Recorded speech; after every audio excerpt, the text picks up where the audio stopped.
All right, gentlemen, a lot has been said about this story the whole week. I mean, the nitty-gritties of what has been ailing that commission, this particular one. What next? I mean, from where you sit, the three are gone. We only have three. Chebukati says they're going nowhere. What gives? Well, number one fails to understand why these three commissioners took them a long while to resign. They should have resigned when Dr. Rosalyn Akombe resigned, and now Dr. Akombe is vindicated. And number two, one fails to understand again why the commissioners would like everything they're doing to be done in secret. These are public organizations. All those minutes, plenary meetings, every procurement deal should be in the public domain because they're doing this for the sake of the nation called Kenya. But when you go through the reports as authored by Dr. Akombe, if you have to believe only 10% of it, then I'll go back to my favorite word, that if you're looking for impunity, mediocrity, and corruption, you don't need to go further than IBC. That's where it's domiciled. That you have a commission where the chairman and the CEO are said to be fighting, not because they want to deliver a free, fair, and credible election, but they're fighting over procurement deals, where procurement is done long after an election has been done. So you begin to wonder, what were they supposed to be doing? Now, when you look at Chebukati, if I were Chebukati today, I'll not resign, despite threats from Jubilee. I'll stay put so that a tribunal is formed, and then there is a thorough investigation, so that as the nation Kenya, we begin to really understand what is happening. But if he doesn't have capacity to fight that fire, then Chebukati must not resign alone. All the remaining commissioners must go home, and all the senior managers, senior officers at IBC, all of them need to go home. Because if you just remove the commissioners and then one or two senior managers and then the core staff still remains at IBC, we'll be wasting our time. That system has to be broken down, isolated, and the criminal elements identified. You recall a few days ago, Kiriako Tobiko, when he was the DPP, he said he had ordered for investigations. What happened to that investigation? Nobody's keeping the public posted. Maybe this is a good time for the new DPP to zoom in, because obviously there are criminal elements. Looking at the papers filed at the High Court, there are criminal elements who were given a public duty to go deliver a free, fair, and credible election. But it seems to me, as soon as they go to the boardroom, their first order of business was, where are the procurement opportunities? How are we going to make money? That's number one. And then number two, when you look at Chebukati, if you're able to read his body language, is a man in trouble. And it seems the case that while the plenary is having conversations, they're receiving instructions on text messages. All right. Now, these cartels, how come there is not one single commissioner who has the energy, who has the goodwill to come and say, we were appointed to run the show, to deliver a free, fair, and credible election? However, there are cartels who've been influencing our decision-making process. Because if you speak to these commissioners in private, they'll tell you that when they go for a plenary and they're supposed to take a decision, they'll not take a decision till they're in receipt of text messages. So the question is, who is this giving them text messages? All right. Now, the curious thing is, the commissioners who've resigned understand, and this one needs to be verified, they're still enjoying police security. Although, again, according to Chebukati, he has not received the resignation letters. So one wonders, if a commissioner has resigned, we're supposed to be in receipt of those resignation letters. All right. With all this said, Mark, during the show last week, we were asking, should the commission be disbanded? Less than 24 hours later, three of them, resigned. Should Wafula Chebukati and the other two go home? And yes. Why? Chebukati amechafua, so you're quite right in that assumption. The truth of the matter is this. If you were selected to do a job, you were hired to do to dig a shamba. It's been 1 year. The shamba remains undug. It is only reasonable that you should resign, no matter what reasons you may have for not having been able to deliver. The fact of the matter is, you've not been able to deliver. And the competence of this commission, or rather its incompetence, is just too far-reaching for us to ignore. Chebukati cannot even bring 7 highly paid employees to heel. By the time you get a Kenyan to resign, have you ever seen a commissioner resign in this country? It's never been there because the parks are too nice. For you to frustrate them to the extent that a red-blooded Kenyan does not want that job, you must be a very useless leader, because that means you cannot even motivate the most highly motivated people you can find in this country. And therefore, when you go into the secretariat and the corruption, mishandling allegations that are coming out of it, it tells you that one Mr. Chiloba, while the commissioners slept, he planted tares in the garden of the IEBC. And right now, these tares are coming to maturity without any fruit. Now, the reality is, we all have to agree, whether you're in Jubilee or NASA or Third Way Alliance, whatever it is, the IEBC is a failure. And the fat lady has sung, the ship has sailed, the whistle has blown, and it's time for them to go home. There's really no other choice. So we have had a lot of discussions on what ails our commissions, Hesbon. Mark has given them the diagnosis. So who is to blame? There are people who say that this IBC was constituted very hurriedly. So who is to blame? Well, I think you can't blame IBC. I don't think it's sincere to blame IBC because they are not entirely to blame for all this. We've had Samuel Kivuitu, who was hounded out of office. We did not cure the ills. We had Isaac Hassan, and we went to the streets. Some of us were sitting down, you know. They went home. Then right now we have a commission that we want to hound out of office and move on with another commission that will again hound out of office, which in my opinion is the wrong way to approach this. And I think last week I said that these guys should stay for as long as they want to stay in office so that there is a serious investigation into what ails IEBC. And if you look at everything that is happening, you realize that the fact that there are trios, you know, we have the Nkasa trio and the Chebukati trio, and, you know, the only voice that comes out as the voice of reason there is that of Dr. Akombe, tells you that these guys are not fighting an IEBC war. These are just conduits of some political, brokers who have been holding IEBC hostage. And I think if we allow the commissioners to resign, the 3 commissioners to resign, will not solve that problem. Essentially, if you look at IBC, the only independence in that IBC is a dependent variable. And it seems like IBC depends on the political class, a clique of people in the political class. And there are also insinuations of the guys who are responsible, you know, for the ills and the irregularities in the last general elections are the ones at the forefront, saying that this IBC needs to go home so that they are replaced. And I think it is unfortunate if we go that direction. I don't buy into that spiral of silence. We just need to have them in place until we know what exactly happened. Because procurement in an electoral body has a bearing on the electoral process. But having said that, I think they're in a very precarious position because as a plenary, the quorum is 5. Right now, we only have 3 commissioners, meaning they can't do anything.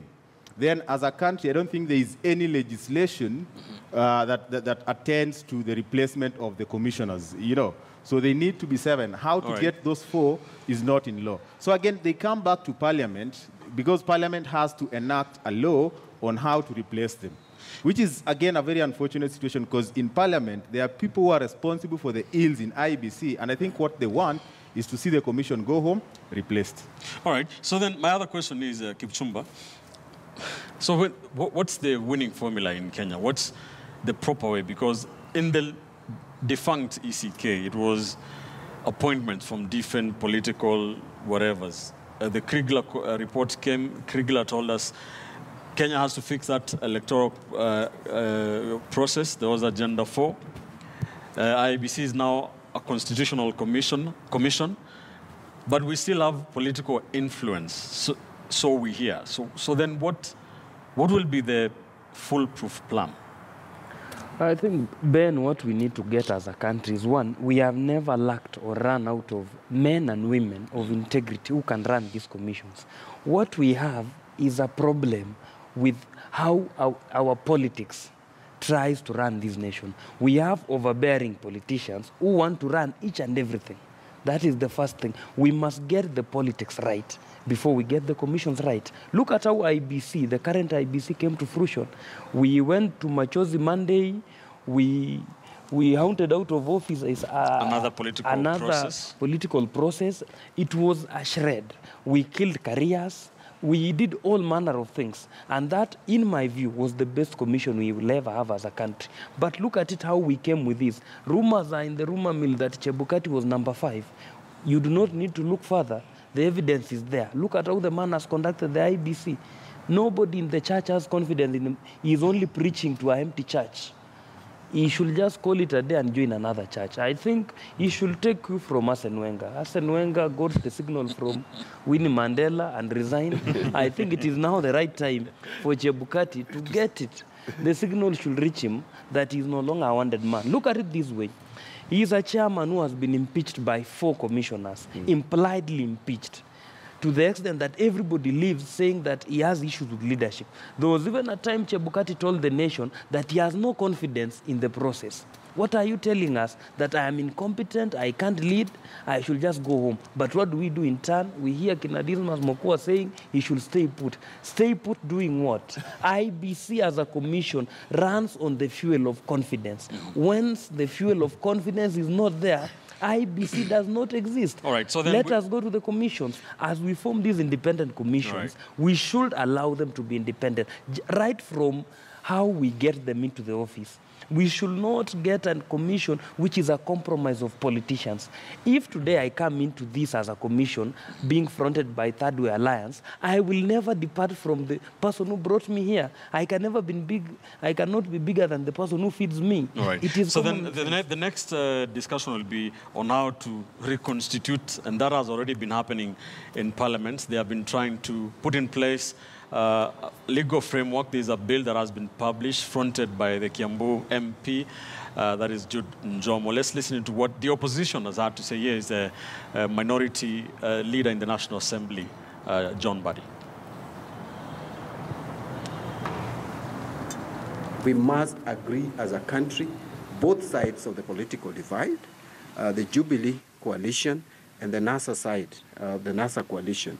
We must sit and agree what happens next. How do we reconstitute IBC?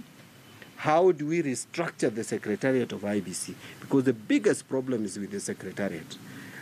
Asking the 3 commissioners to leave at this moment is akin to saying that you want Chiloba back to IBC. Because I think that is what a section of the political class is pushing for. They want a situation where there is a total paralysis of the commission, total crisis in the commission, by having the 3 remaining commissioners vacate office, after which Chiloba will just walk back to IBC at the anniversary towers. But I want to be very categorical and clear that if Chiloba is thinking of going back to anniversary towers, let him be warned that he is unwanted. He's the most unwanted, actually, in that commission. John Buddy speaking. That was on Wednesday.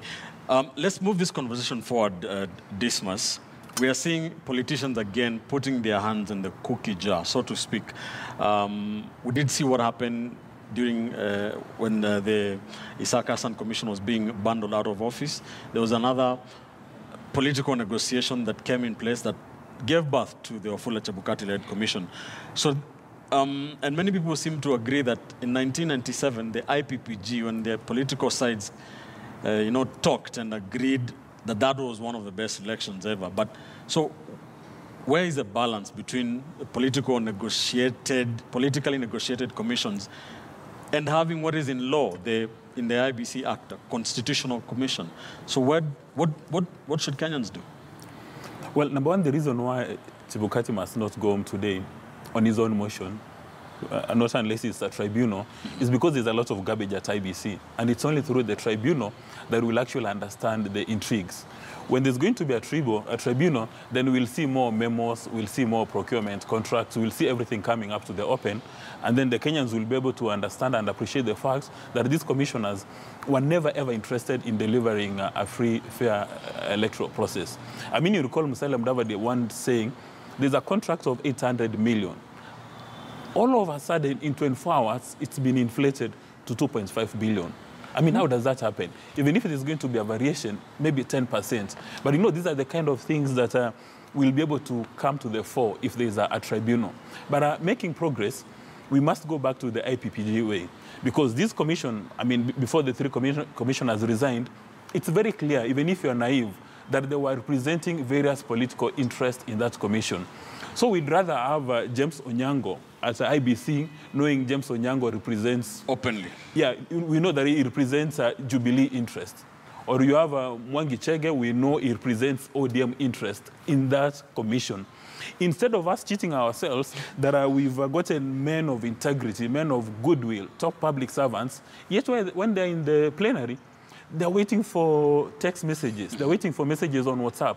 I mean, how can it be that you are going to have a plenary meeting, 7 commissioners, you're about to take a very important decision, and then one commissioner decides to go to check on his Kisii farm, then another one goes to Dubai, and then the rest, when the chairman calls up an important item, they decide they're going to resign. So we better have commissioners through IPPG, so that when we see James Onyango, we know this is a Jubilee man.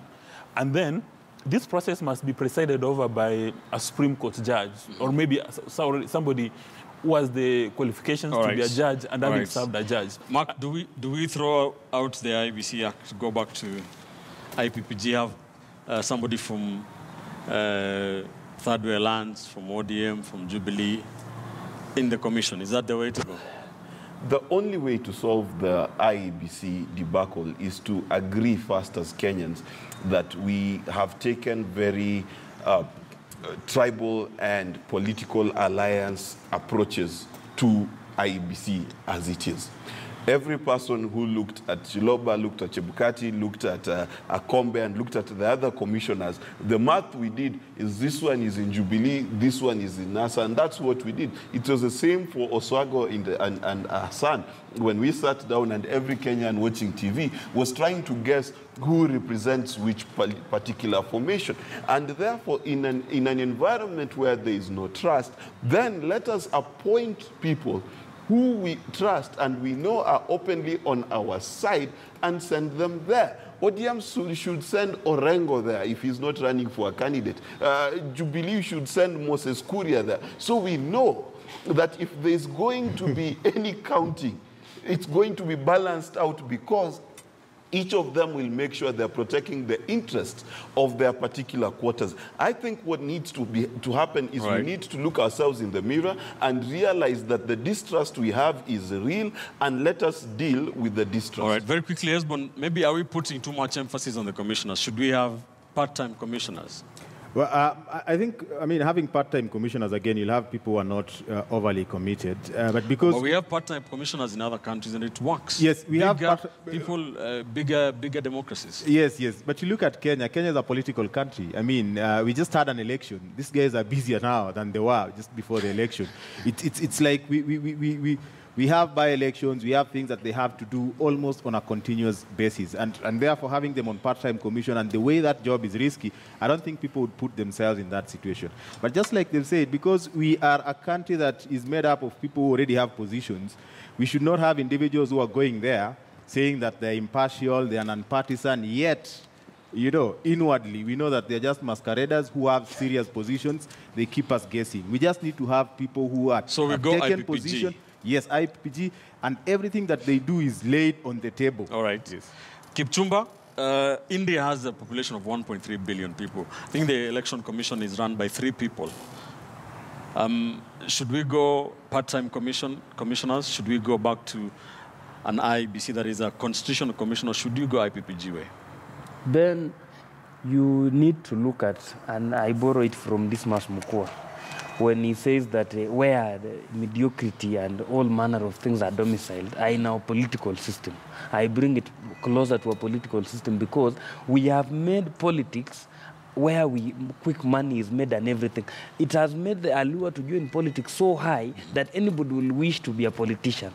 Look at it, India, the incentives are not there. But in this country, you know that tomorrow you are a politician, you will not be able to do ABCD, you will run away from this and that responsibility. We need to bring down the premium from what we earn from politics. Right. When we go the Rwandan way, whereby politicians are only paid allowances, we will remove that premium. From there, there, the country can now have a sober election. 2, going the IPPG way has its own shortcomings. What happens to political parties that do not have a formation in parliament? 2, the third reason is this. We have people who, in the next election, I might be a serious contender, a presidential candidate, but I do not have the voice to have my people in the commission. What will happen to me? What happens to independent candidates? Right. We need to have a rethink about that. All right. But I will be shy to say we should go the IPPG way, because Kivuitu failed us big time, and it was from that IPPG thing. All right. Very good, important points. Many thanks, gentlemen. Let's leave it there. I wish we had more time to talk about this, but it is a discussion that is not going anywhere anytime soon.